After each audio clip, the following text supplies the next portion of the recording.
we'd been warning and talking about this on the channel for some time. We knew a recession was coming. We've had one announced just this morning, today, in the UK. 11 years since the last one, which was the 2008 financial crash. Here we are in our new one, and we don't know what problems this is going to cause this country, but there's already mass unemployment because of the corona crisis, and the Tories don't really seem too interested in helping these people and business stay in their jobs or providing anywhere near such the level of support it is generally going to take to actually get us out of this, because we know the Tories' plan for this, as always, is just more austerity. And, we warned of this.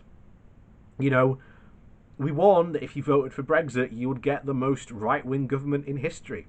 And here we are today with the most right-wing government in history. This government isn't going to care. These Tories aren't going to care. If you're in one of the red wall seats that's got a Conservative MP now, they're not going to care about your plight. You can write to them all you want, but they ain't going to care. But, we warned you. Today's article, we're going to go over this announcement. Politics Home. Rishi Sunak says that hard times are here as UK plunged into record recession with 20% GDP drop. Chancellor Rishi Sunak has warned the country that hard times are here as the British economy has officially entered the deepest recession recorded amid the coronavirus pandemic. The economy shrank by an unprecedented 20.4% between April and June this year, and the second quarterly decline after a 2.2% hit between January and March. It plunges the UK into recession for the first time in 11 years, following months of the country being in lockdown to prevent the spread of COVID-19. But the Office for National Statistics, which publishes the data on Wednesday, said there were signs of a recovery in June's data as the coronavirus restrictions began to ease. Bracing the country for more grim news, Mr. Sunak said, "I've said before that hard times were ahead, and today's figures confirm that hard times are here.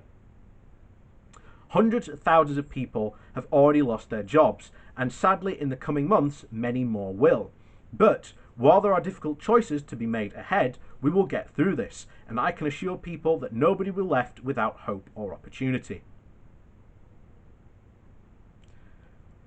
Well, I definitely recommend that he get off his ass and start offering people that hope and opportunity, because so far, nothing. I mean, I'm doing this on the morning of the announcement, but once again, Conservatives are all talk but no action. How you can say all you want about that no one's left without hope or opportunity, but how are you going to give them that hope and opportunity? What policies? I don't know. Anyway, it continues. Jonathan Anto of the ONS said, "The recession brought on by the coronavirus pandemic has led to the biggest fall in quarterly GDP on record. The economy began to bounce back in June with shops reopening, factories beginning to ramp up production, and house building continuing to recover. Despite this, GDP in June still remains a sixth below of its level in February before the virus struck." He added, "Overall productivity saw its largest fall in the second quarter since the 3-day week. Hospitality was worst hit, with productivity in that industry falling by 3/4 in recent months. The quarterly drop is the largest contraction in the UK economy since the ONS began capturing the data in 1955. Compared with the same time a year ago, the UK economy had fallen by 21.7%, the stats body said, It's clear that the UK is on the largest recession on record, the ONS said. For a country to be in a technical recession, it must post negative GDP figures for 2 consecutive quarters. The ONS said the decline had been driven by a sharp 20% fall in output in April and the first full month of lockdown. But the data for June GDP showed an increase of 8.7% month on month, and a slight rebound as shops and restaurants and pubs were permitted to reopen. The new figures follow grim ONS data showing the economy has suffered its biggest drop in employment since 2009, with over 7,000 fewer in paid employment in June than in March. Johnson said on Thursday urged Britons to brace for bumpy months ahead, but vowed to make colossal investments in infrastructure and skills to stave off what Labour dubbed as a jobs crisis. Yeah, and we've seen what Boris calls investment. His announcement a couple of months ago to invest in the north to build was 0.02% of our GDP, which is hardly ambitious. In fact, as it was said, it was nothing. So people expect, again, I'm not expecting Johnson to actually offer anything when it comes to be able to offer any of this stuff. It's going to be... But there you go. Yeah, bumpy times ahead, and Johnson's not going to do anything. So don't expect him to, start handing out cash to businesses and helping people in deprived areas, because it ain't going to happen. So responding to the GDP figures, Shadow Chancellor Angela Dodds went on the offensive, comparing the UK's economic performance to other G7 nations. The Labour frontbencher said, "We've already got the worst excess death rate in Europe, now we're on course for the worst recession too. It's a tragedy for the British people, and it's happened on Boris Johnson's watch. The Prime Minister will say there's only so much he could do during a global pandemic, but that doesn't explain why our economy is tanking so badly compared to other countries."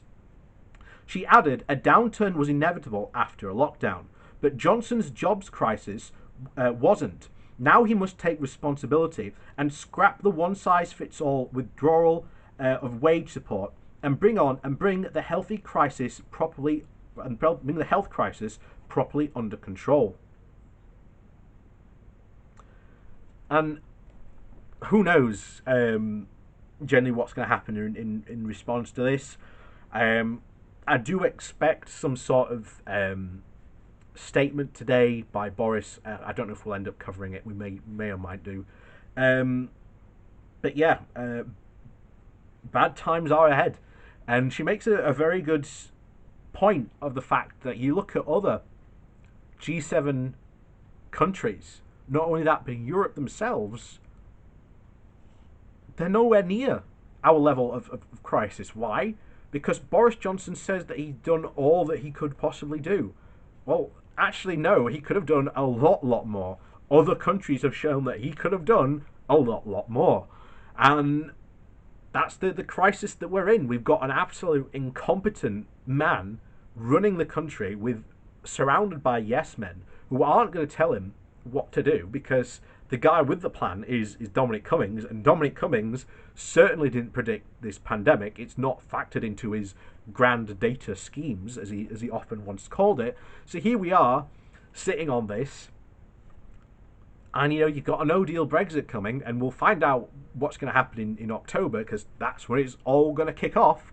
I did say that it would be kicking off in the summer, but because of the pandemic, things got, kicked down the road a bit more. But October, there is going to be a massive panic, and yeah, we will find out what will happen then. But things are not going to be good, especially with the Tories in charge. Because if you think the Tories are going to actually start putting in policies to actually help people out of this crisis and to help support them in this crisis,